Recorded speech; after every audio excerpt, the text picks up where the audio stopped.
Hello. तो कैसे हैं आप लोग। लास्ट टाइम हम कार्डियोमायोसाइट्स के बारे में पढ़ रहे थे, जो हमारी हार्ट की स्पेशल सेल्स थी, जो कि हमारी काफ़ी इंपॉर्टेंट सेल्स होती है, जो जिनसे हमारा पूरा हार्ट बना होता था।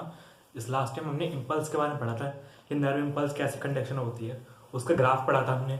हमने पढ़ा था कंडक्टिंग सेल्स में ग्राफ पढ़ा था, जिसमें क्या होता है, पहले लाइक प्री पोटेंशियल फेज आता था, फिर रैपिड डीपोलराइजेशन और फिर लास्ट में रैपिड रिपोलराइजेशन। ये तीन फेज थे। इनमें कुछ आयंस भी इन्वॉल्व थे, सोडियम, कैल्शियम और पोटेशियम। ये तीन आयंस इन्वॉल्व थे उसमें। हमने ग्राफ बनाया था, साथ साथ हमने थोड़ा सा नर्व इम्पल्स के बारे में पढ़ा था। आज हम पहले एक नर्व इम्पल्स में समझेंगे कि एक इम्पल्स को कैसे जनरेट किया जाता है और वो कैसे आगे बढ़ती है। इससे क्या होगा, हमारे हार्ट में हमें सेल्स को समझने में ज़्यादा अच्छे से समझ पाएंगी चीज़ें और ज़्यादा क्लेरिफाई होंगी। तो पहले हम आज हम नर्व इम्पल्स के बारे में पढ़ेंगे कि नर्व इम्पल्स कैसे कंडक्ट होती है और कैसे बनती है और कैसे कैसे आयंस इसमें रोल प्ले करते हैं। तो स्टार्ट करें पहले नर्व इम्पल्स। नर्व इम्पल्स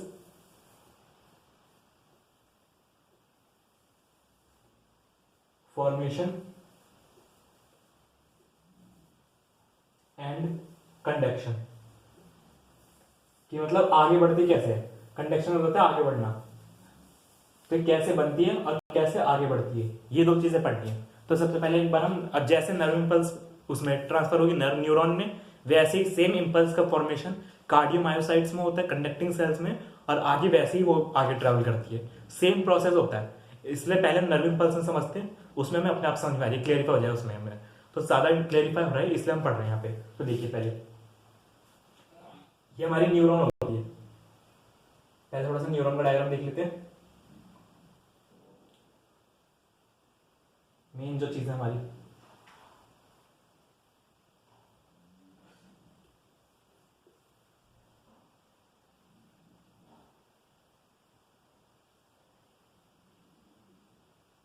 और यहाँ पे एक सेंटर में एक न्यूक्लियस होता है हमारा। इसको ठीक कर लेते हैं। देखिए देखिए ये हमारी कुछ कुछ न्यूरॉन जैसी होती है, इस तरह से हमारी न्यूरॉन होती है। देखिए इसमें क्या होता है, न्यूरॉन का काम होता है नर्व इम्पल्स का कंडक्शन करना और उसमें इम्पल्स को क्रिएट करना। सिर्फ क्रिएट करना ही नहीं होता, दोनों चीज होती है, ट्रांसफर भी करती है और क्रिएट भी करती है। इसमें आगे लगे होते हैं बाल, इस तरह से कोनों कोनों पे,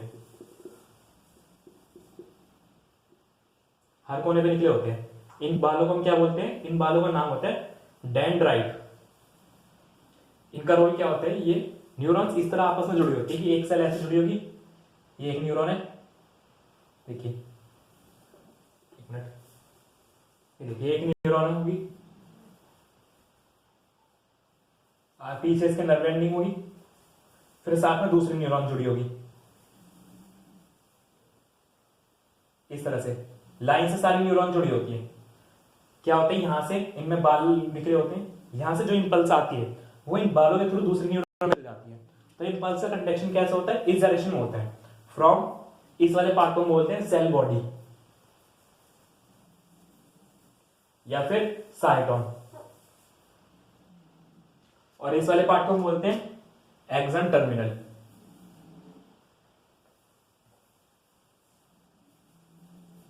एक्सन टर्मिनल क्या होता है, इंपल्स कंडक्शन होता है फ्रॉम साइटन टू टर्मिनल, ये डायरेक्शन होती है। तो अब इम्पल्स में कौन, यहाँ पे आयंस में इन्वॉल्वमेंट होता है। आयंस यहाँ पे कौन कौन से आएंगे, कौन कौन से आते हैं, सोडियम और पोटेशियम। न्यू उसमें कार्डियोमायोसाइट्स में कैल्शियम भी आता है, यहाँ पे कैल्शियम नहीं आता। तो यहाँ पे हम समझेंगे। अब देखिए इंपल्स कैसे कंडक्ट होती है, कि इंपल्स बनती है, बालों से आती है इंपल्स। मान लीजिए यहाँ पे इंपल्स क्रिएट करनी है, सबसे पहले क्या होगा, इंपल्स क्रिएट कैसे करनी है, पहले देखिए एक बार से। सबसे पहले क्या होगा, मान लीजिए यहाँ पे कोई स्टिमुलस आया, इसी में समझते हैं पहले इंपल्स क्रिएट कैसे होगा। स्टिमुलस आएगा, स्टिमुलस से क्या होगा, स्टिमुलस क्या हो सकता है, कोई गर्म चीज होती है, हॉट प्लेट, मान लीजिए हमने किसी गर्म चीज पे हाथ लगा दिया, तो वो क्या हो गया, स्टिमुलस। कोई भी ऐसी चीज जो बाहर के इन्वायरमेंट के, जो हमें बताती है कि बाहर इन्वायरमेंट में क्या चल रहा है, वो हमारा स्टिमुलस हो सकता है। हमारी न्यूरॉन्स उस चीज को पकड़ेंगी, वो क्या एक्ट करेगी एज अ इंफॉर्मेशन। उससे क्या होगा, इंपल्स जनरेट होगी। इंपल्स क्या होती है, करंट की फॉर्म, एक जैसे तार में करंट होता है ना, बिजली वाला करंट, ऐसे हमारी न्यूरॉन्स में जनरेट होता है। ये करंट बनेगा और फिर जाएगा ब्रेन तक, फिर ब्रेन उन चीजों को कैलकुलेट करेगा और अपने हिसाब से समझेगा। तो पहले यहाँ पे मान लीजिए हॉट प्लेट आई, हमने हॉट प्लेट पास रख दिया, अब वो क्या काम करेगी, वो स्टिमुलस की तरह काम करेगी, उससे क्या होगा, इंपल्स जनरेट होगी। अब देखिए इंपल्स जनरेट कैसे होगी, जैसे ये सिग्नल मिलेगा न्यूरॉन्स को, न्यूरॉन्स को में क्या होगा, ये जो बाल होंगे इनमें, यहां तक समझे फर्स्ट क्या हुआ, इस हॉट प्लेट कैसे एक्ट करी, एक्ट एज स्टिमुलस, इतना काम हो गया। और सिग्नल सिग्नल न्यूरॉन, इससे क्या हुआ, न्यूरॉन्स को सिग्नल मिला, न्यूरॉन, ठीक है, इनको न्यूरॉन बोलते हैं, नर्व सेल या फिर न्यूरॉन दोनों में बोल सकते हैं, ठीक है। एक सिग्नल मिल गया। अब इससे आगे देखिए क्या क्या होगा, पहली बार इसे नोट कर लीजिए,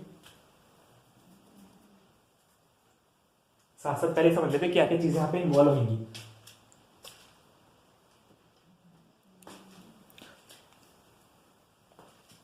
जो कि हमारे काम आएंगे इसमें, वो सारी चीजें हम एक साथ समझ लेते हैं पहले,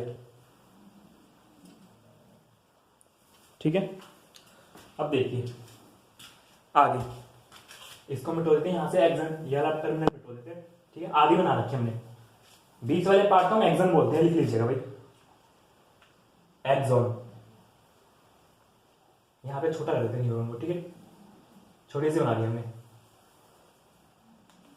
ये न्यूक्लियस यहाँ पे अपना साइटोप्लाज्म बना होता है, किसी भी सेल के अंदर हमने पढ़ा हुआ कि साइटोप्लाज्म होता है, ऐसे इसमें भी होता है, ठीक है। अब देखिए यहाँ पे कुछ स्पेशल चीज होती है, बाल में भी होंगे और एक्सन में भी होंगे।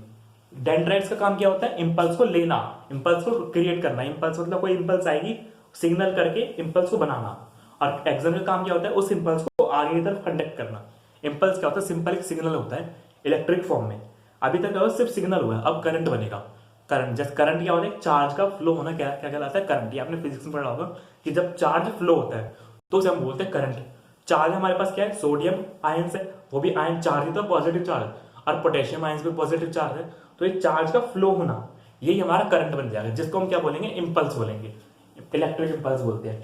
तो देखिए पहले यहाँ पे समझिए वोल्टेज गेटेड चैनल्स,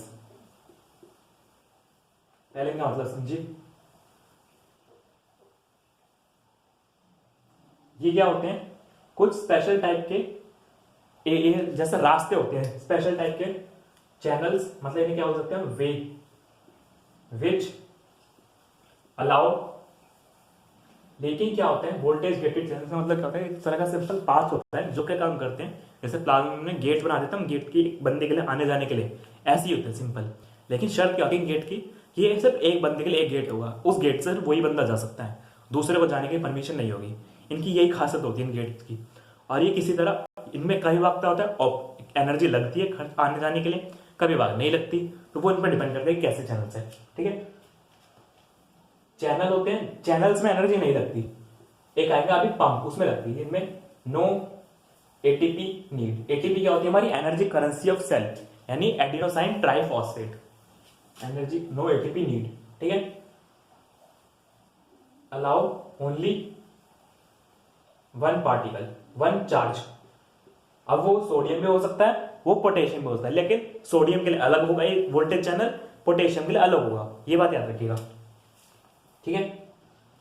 पहले समझिए, सोडियम के लिए अलग चैनल होगा, सोडियम के चैनल होगा सोडियम चैनल बोल देंगे, Na चैनल, और जो पोटेशियम के लिए होगा उसे पोटेशियम चैनल बोल देंगे एग्जांपल के लिए।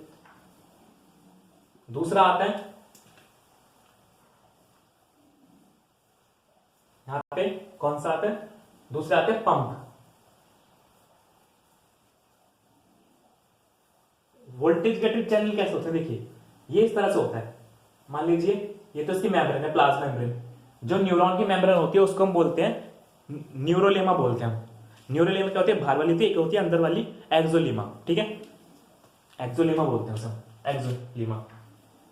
जो न्यूरॉन की वाली मेम्ब्रेन होगी ना, इसको हम बोलेंगे एक्सोलीमा। जैसे उसमें मसल्स में सार्कोलेमा बोलते थे ना, यहाँ पे एक्सोलेमा बोलते हैं, ठीक है। ये तो भाई प्लाज्मा मेम्ब्रेन हो गई। प्लाज्मा मेम्ब्रेन में क्या होगा, ऐसे ढक्कन की तरह होते हैं,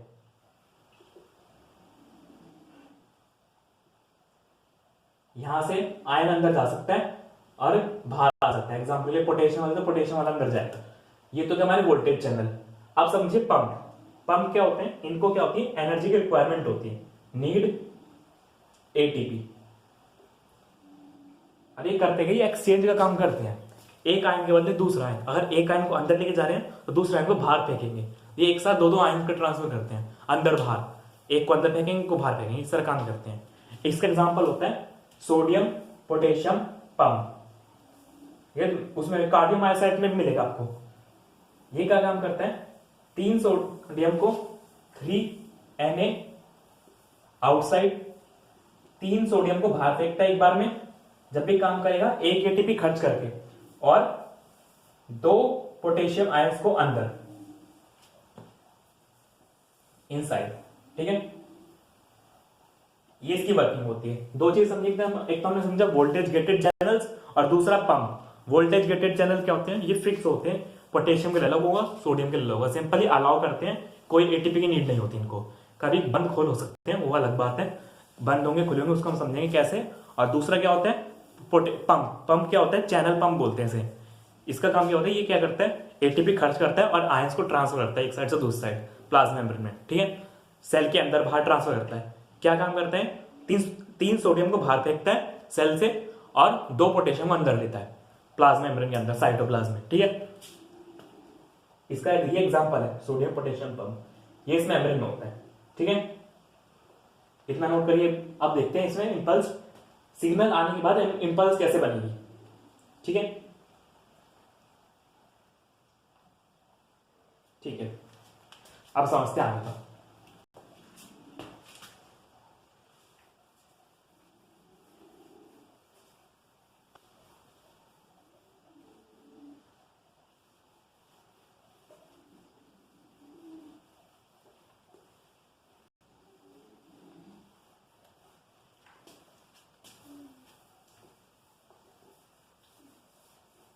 हम क्या करेंगे, न्यूरॉन का कोई पार्ट निकालता है। मान लीजिए हमने डेंड्राइट ले लिया, डेंड्राइट एक्सन, उसमें हम समझेंगे कि इंपल्स बनती कैसे है। हम क्या करते हैं, मोस्टली डेंड्राइट से क्या होती है, इंपल्स बनती है, वो आगे ट्रांसफर होती है। तो हम छोटा सा डेंड्राइट होगा ना, उसको जूम करके देखेंगे उसकी स्ट्रक्चर। मान लीजिए छोटा डेंड्राइट था ना, इसको हमने जूम कर लिया, ये जूम डेंड्राइट है। अब इस पे एक सिग्नल मिल गया ऐसे न्यूरॉन को कि कोई हॉट प्लेट आई थी।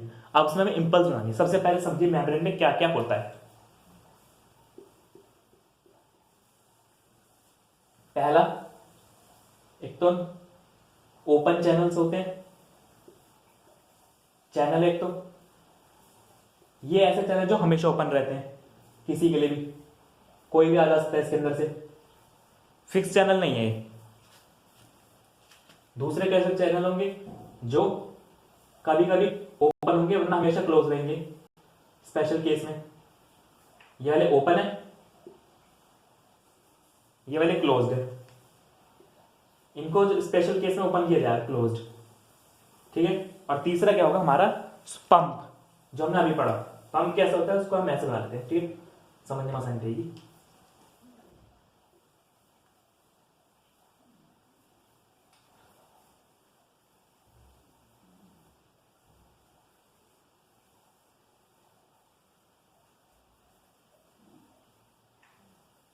ये आपको अभी समझ में आया कि हमने 2 बार इस तरह से शेप क्यों बनाई है इसकी। ठीक है, कैसे का काम करें। अब देखिए, जो सेल की अंदर वाली साइड होती है ना, सेल के अंदर वाली साइड क्या होते हैं, नेगेटिव आयंस ज्यादा होते हैं। नेगेटिव आयंस कैसे होते हैं ज्यादा, जो भी जितने भी सेल के अंदर प्रोटीन्स वगैरह होते हैं, क्लोरीन आयंस होते हैं, ये सारे ये होते हैं नेगेटिव चार्ज होते हैं। क्लोरीन आयंस होंगे अंदर की तरफ, इनको बाहर जाने नहीं देते हैं। प्रोटीन्स होते हैं, ये कैसे होते हैं, नेगेटिव चार्ज होते हैं। और साथ ही साथ इससे आता है सेल के अंदर आता है नेगेटिव चार्ज। लेकिन ऐसा नहीं खाली नेगेटिव चार्ज होंगे, अंदर की तरफ पोटेशियम आयंस भी होते हैं पॉजिटिव वाले, लेकिन नेगेटिव ज्यादा होता है, इस वजह से सेल के अंदर नेगेटिव ज्यादा रहता है चार्ज। और बाहर की साइड सोडियम आयंस होते हैं भाई बहुत सारे हाई, जिस वजह से बाहर की साइड रहता है पॉजिटिव पोटेंशियल और अंदर की साइड रहता है नेगेटिव पोटेंशियल। अंदर की साइड नेगेटिव बन जाता है प्लाज्मा मेम्ब्रेन के, इस ऐसे बना लेते हैं नेगेटिव पोटेंशियल। ठीक है, और बाहर की तरफ पॉजिटिव आ जाता है। तो जिससे क्या होता है, प्लाज्मा मेम्ब्रेन के दोनों तरफ चार्ज का एक डिफरेंस क्रिएट हो जाता है। ये कितना होता है, 70 मिली वोल्ट। बाहर की तरफ पॉजिटिव, अंदर की तरफ नेगेटिव। इसको क्या बोलते हैं, इस स्टेट को हम बोलते हैं पोलराइज्ड मेम्ब्रेन। Polarised membrane. ये तो नॉर्मली जब कोई इंपल्स नहीं आई थी, कोई सिग्नल नहीं मिला था। अब मान लीजिए सिग्नल मिल गया, ये फर्स्ट स्टेप है, फर्स्ट चीज है। सिग्नल मिलते क्या होगा, ये तो छोटा सा एरिया है, इसमें क्या होगा तुरंत से यहाँ के जो चैनल्स है, ये तो ओपन चैनल्स है, इनसे तो हमेशा आना जाना चलता रहता है पोटेशियम में। याद रखिएगा बाहर की साइड सोडियम आयन की कंसेंट्रेशन ज्यादा होती है, अंदर की साइड पोटेशियम आयन की कंसेंट्रेशन ज्यादा होती है। तो इस वजह से यहाँ पे पोटेशियम आयंस का ग्रेडियंट बना रहता है, डिफरेंस, जिस वजह से आयंस मूव कर पाते हैं। इन चैनल से क्या चलता रहता है, कभी सोडियम अंदर कभी सोडियम बाहर, थोड़ा बहुत चलता रहता है, हमेशा ओपन रहते हैं। अब आएगा जब सिग्नल मिल गया तब क्या होगा, देखिए सिग्नल मिलने के बाद तुरंत से क्या होगा, ये तो खुले हुए साथ में ये भी खुल जाएंगे, बहुत सारे होते हैं, एक नहीं होता, हमने एक बनाया, जिससे क्या होगा इनको ओपन कर दिया, ये भी ओपन है और साथ ही साथ ये भी ओपन हो गए। ठीक है, पोटेशियम आयंस बाहर निकली, ये किसके लिए, सोडियम के लिए है, सोडियम आयन अंदर जाएगा इससे, और ये वाले से भी सोडियम आयन अंदर जाएगा फिलहाल के लिए। अब थोड़ा बहुत पोटेशियम आयन बाहर जाएगा इस वाले से, ये वाला जो है ये क्लोज वाला था जो कभी कभी ओपन होता है, ये फर्स्ट टाइप का चैनल था, ये सेकंड टाइप का चैनल था। पंप का भी रोल आएगा आगे, पंप को अभी देखिएगा, अभी एक बार बना देंगे पंप को, जिससे क्या होगा पोटेशियम आयन तो बाहर गए नहीं ज्यादा, अंदर की तरफ रैपिड सोडियम इनटेक हुआ, influx of sodium, influx of sodium. ठीक है, जिससे फर्क क्या पड़ा,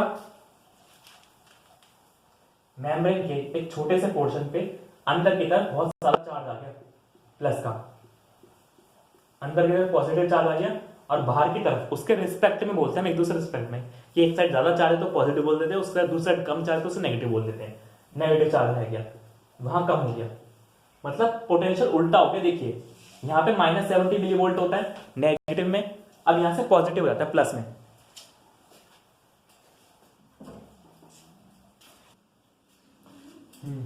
तो ये -70 मिली वोल्ट से क्या किया हमने, नेगेटिव में लिया, क्योंकि इस बार नीचे था पोटेंशियल, अंदर की तरफ नेगेटिव था तो अंदर वाला कैलकुलेट किया, बाहर वाले के रिस्पेक्ट में। अब अंदर पॉजिटिव आ गया तो इसको बोल देता प्लस में 30 मिली वोल्ट तक पहुंच गया करीब। क्या वो ग्राफ बनेंगे तो इसका इस तरह बनेगा, ये वाली जीरो की लाइन, नीचे -70 मिली वोल्ट होता है रेगुलर में, चलता रहेगा, अचानक से कोई पोटेंशियल आया ऊपर गया, कितना करीब 30 पे चला गया, प्लस का 30 मिली वोल्ट में। कैसे गया, अंदर की तरफ रैपिड इनफ्लक्स हुआ सोडियम आयंस का, इस एरिया में क्या हुआ, अब पोटेंशियल ये इंपल्स क्रिएट हो गई, यहां पे इंपल्स क्रिएट हो गई नाउ,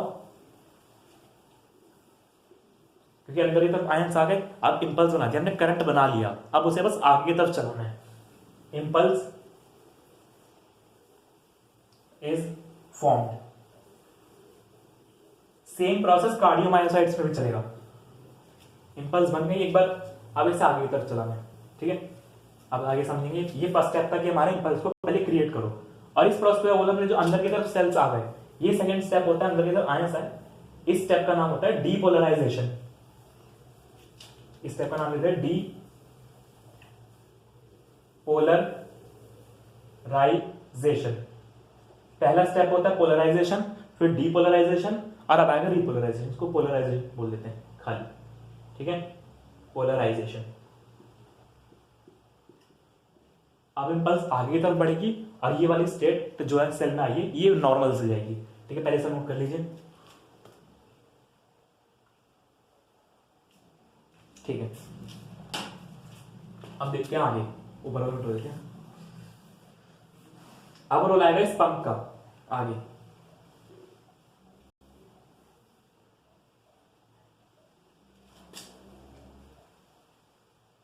ठीक है, ऊपर ही बना लेते हैं।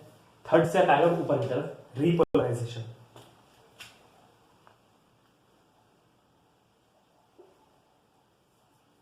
अब सबसे पहले क्या होगा, यहां पे क्या होगा, अब जो यहाँ पे इसके बराबर वाले स्टेट है, बराबर वाले स्टेट में क्या होगा, बराबर में तो सेम प्रोसेस रहेगी, बाहर की तरफ पॉजिटिव चार्ज, अंदर की तरफ नेगेटिव चार्ज।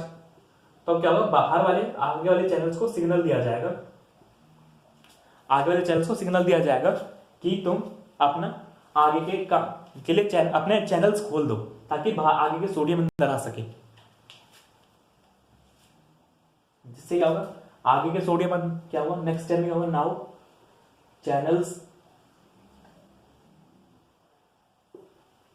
वो आगे वाले चैनल को सिग्नल किया गया कि वो आगे अपने चैनल्स खोल दे, कि वो चैनल्स खुल जाए। चैनल्स सिग्नल चैनल्स अहेड, आगे वाले चैनल्स, ये वाले चैनल्स होंगे ना जहाँ पे इंपल्स है, उससे आगे वाले चैनल को सिग्नल किया गया कि वो खुल जाए, जिससे वो खुल जाएंगे और अब वही सेम प्रोसेस आगे की तरफ हो जाएगा। Channels ahead from impulse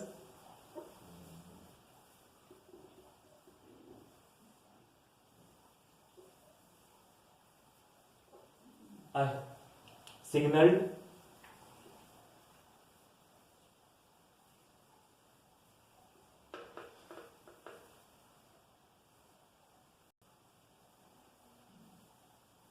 to open, उनको ओपन करने के लिए सिग्नल भेजा गया। वो अपने आप चला रहे हैं, बराबर वाले में इंपल्स आ जाती है तो अपने आप अन वाले चैनल को सिग्नल मिल जाता है कि वो ओपन हो जाए, जिससे क्या होगा, ये वाले चैनल सब ओपन है, इधर वाले चैनल्स थे वो ओपन हुए और इंपल्स आगे चली गई, इंपल्स यहाँ पे क्रिएट हो गया। अब इसको आगे खिसकाना है इंपल्स को, तो उसके लिए क्या होगा, आगे वाले चैनल्स को सिग्नल किया गया कि वो खुल जाए, आगे वाले चैनल सब खुल जाएंगे, तो वही सेम प्रोसेस आगे होगा। ये वाले यहाँ से सोडियम आयंस अंदर आएंगे, जिससे क्या होगा, now again influx of sodium ions occur. मतलब आगे भी फिर यही हुआ, एक बार क्या हुआ, यहाँ के चैनल को जब सिग्नल किया गया वो चैनल्स खुल गए, उनसे फिर रैपिड इनटेक हुआ उनका सोडियम इन्फ्लक्स हुआ, जिससे वहां पे डीपोलराइजेशन वाली स्टेट क्रिएट हो गई। नाउ देखिए अब कैसे सिग्नल बन जाए, ये तो वही पुराने वाले ले लेते हैं, पुरानी वाली स्टेट।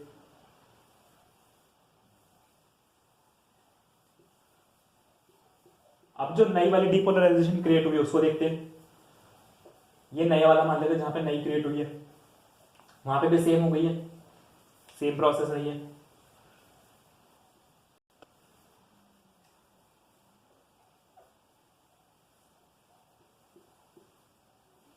अब इसके बाद क्या होगा, ऐसा होने वाला, इस वाली इंपल्स को हमें करना है। अब आगे तो तभी मान जाएंगे ना कि वो आगे क्रिएट हुई है, जब पीछे वाली वापस से पहले जैसी हो जाए। इसमें क्या करोगे, यहाँ पे थर्ड से मिल गया पॉइंट है इसके अंदर। नाउ जो यहाँ के पोटेशियम आयंस के चैनल्स होंगे, जैसे क्लोज आयन सोडियम के थे ना, सोडियम के लिए चैनल थे, सेम पोटेशियम के लिए भी चैनल्स होंगे, तो क्या करेंगे, पोटेंशियल गेटेड चैनल्स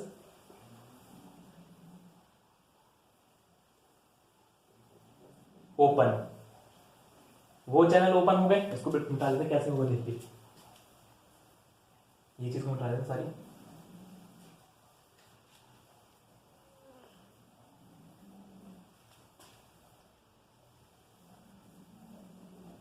अब यहां पे उल्टा हो जाएगा सीन, सोडियम तो अभी बाहर आए नहीं है, सिर्फ क्या हुआ है, पोटेशियम आयंस को सिग्नल किया जाए कि वो बाहर है, उल्टा हो जाए।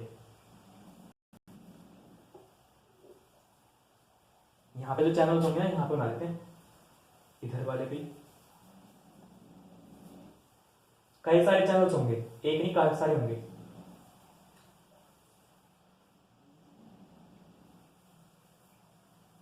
सबसे क्या होगा, सेम होगा, पोटेशियम आयंस बाहर की तरफ जाएंगे ताकि वो वापस से -70 मिलीवोल्ट्स बना सके अपना,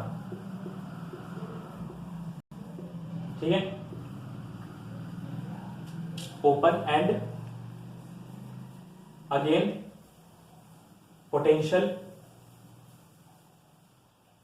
जो चार का डिफरेंस था ना, पोटेंशियल उसको बोला ड्रॉप टू -70 मिली वोल्ट, जिससे क्या होगा, जो पॉजिटिव चार्ज अंदर की तरफ एक्स्ट्रा था ना सोडियम आयंस की वजह से आया था, वो वापस पोटेशियम आयंस से रिकवर कर दिया बाहर जाके खुद, जिससे बाहर चले गए और फिर से -70 मिली वोल्ट से यहाँ पे चार्ज मेंटेन हो गया। सेम वैसे वही कंडीशन आती, पोटेशियम आयंस से बाहर चले गए, अंदर इधर नेगेटिव, और आगे वाली स्टेट सेम मेंटेन रही, ये वाली आगे की स्टेट थी।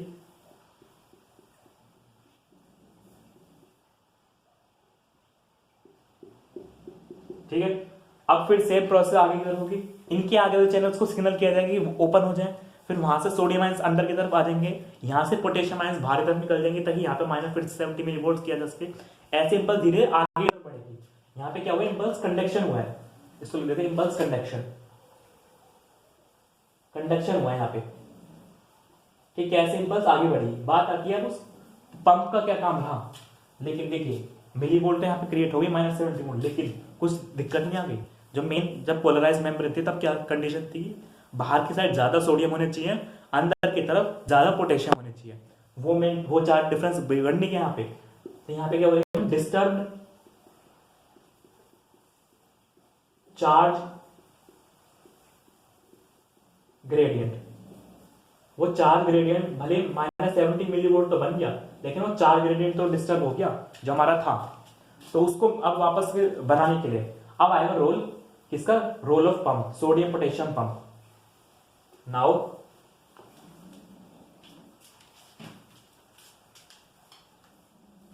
टू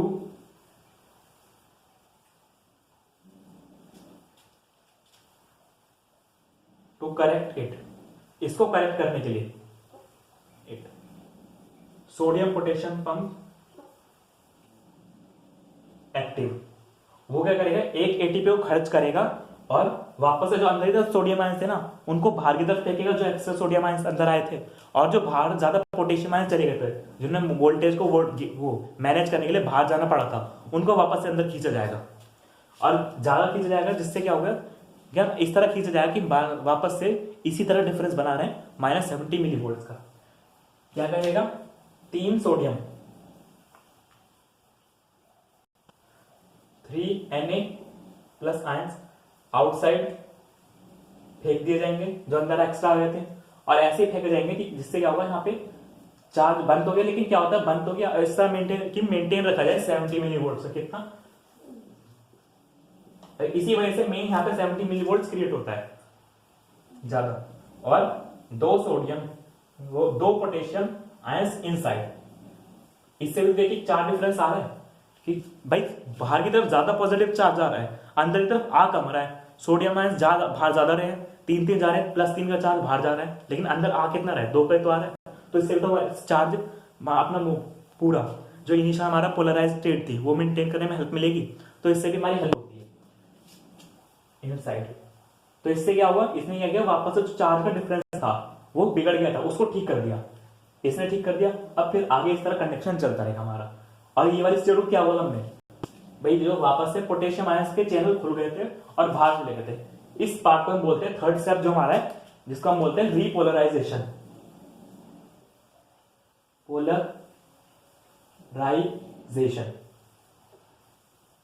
रीपोलराइजेशन ये क्या हमारा थर्ड स्टेप। ये 3 स्टेप होते हैं नर्व इंपल्स में, इस तरह हमारे, और ये हमारे कार्डियक मायोसाइट्स में थे, कंडक्टिंग सेल्स में, ठीक है। इस तरह से हमारी इंपल्स ट्रांसफर होती है आगे की तरफ। 3 स्टेप पढ़े हमने। पोलराइज स्टेट इनिशियली क्या था, -70 मिलीवोल्ट का डिफरेंस बना हुआ था, जिसमें क्या होता है, बाहर की तरफ सोडियम आयंस ज्यादा थे, अंदर की तरफ पोटेशियम आयंस कम थे। एक -70 मिलीवोल्ट का चार्ज डिफरेंस बना हुआ था, अंदर की तरफ नेगेटिव चार्ज होता था, बाहर की तरफ पॉजिटिव चार्ज होता था। जिससे क्या होता, कोई भी सिग्नल मिलते ही वहां के आयंस ओपन हो जाते थे, जिससे क्या होता था, जो क्लोज चैनल्स होते थे, जिससे सोडियम वाले चैनल्स ओपन होते थे, जिससे रैपिड इनफ्लक्स होता था सोडियम आयंस का अंदर की तरफ साइटोप्लाज्म में।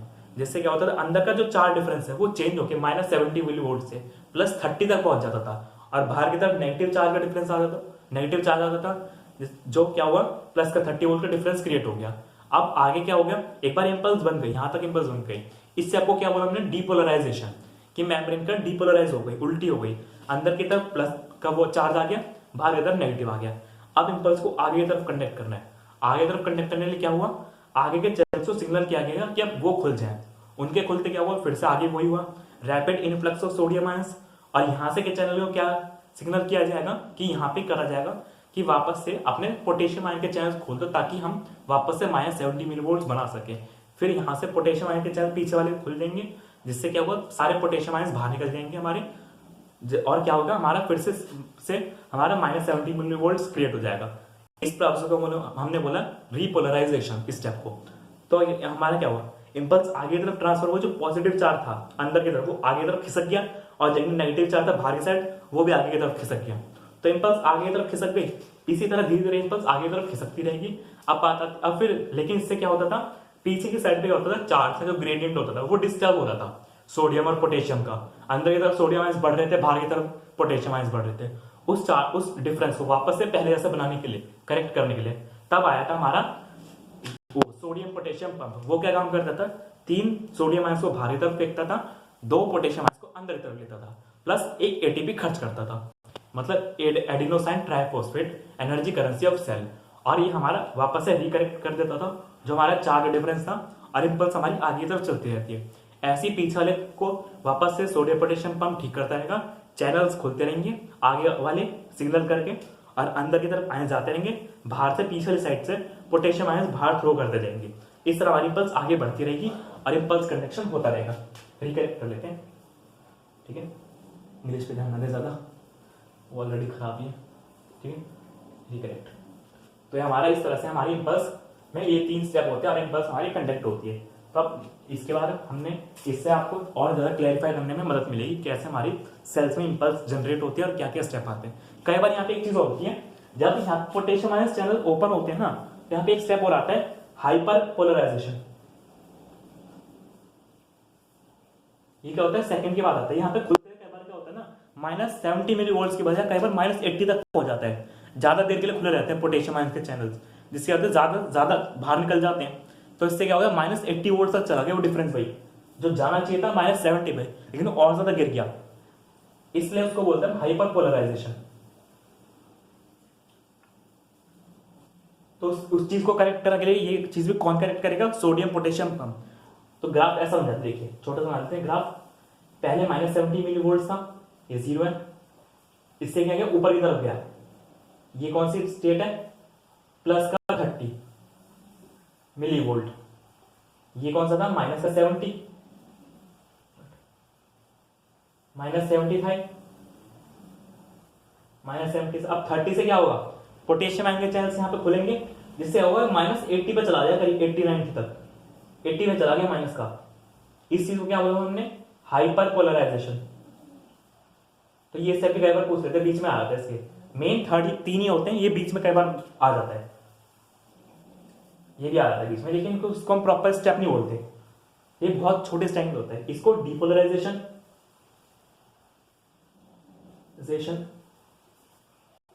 और इसको पोलराइजेशन, ठीक है। छोटा छोटा लिखे पर समझ जाएगा, समझ लीजिएगा। और फिर यहां से क्या होगा, सोडियम पोटेशियम हम उसको करेक्ट करेगा, वापस से प्लस उसको -70 मिली वोल्ट पे लेकर आ जाएगा। इसको क्या बोलेंगे हम, रीपोलराइजेशन। तो ये हमारा ग्राफ बनता है नर्व इम्पल्स का, ठीक है।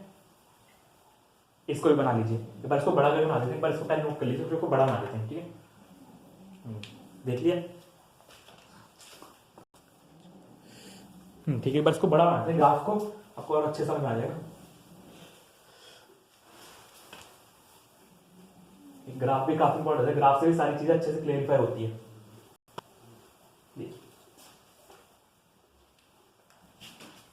ये ग्राफ हमारा,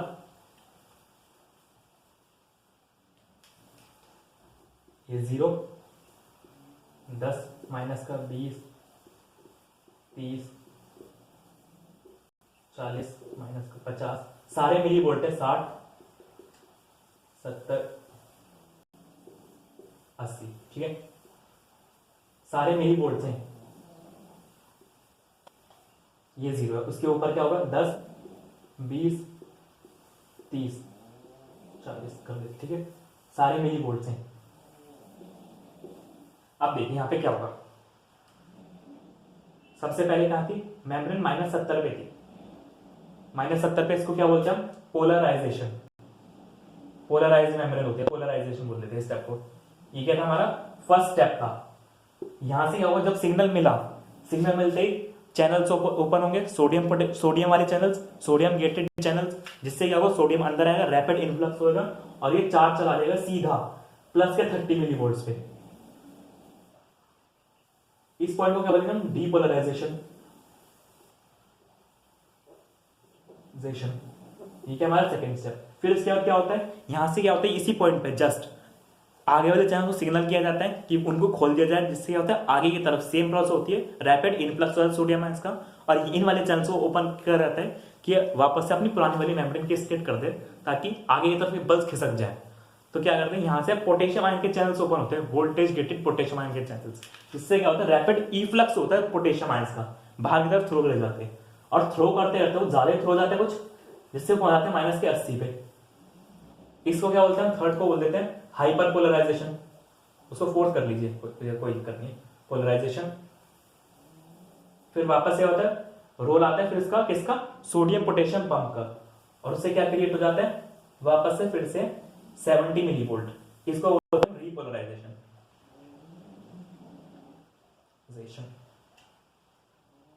यहां पे किसका रोल आता है, सोडियम पोटेशियम पंप का, और वही होता है जो हमारा चार्ज का ग्रेडियंट बिगड़ा होता है उसको ठीक करने के लिए भी ग्राफ, ये नर्व का ग्राफ होता है।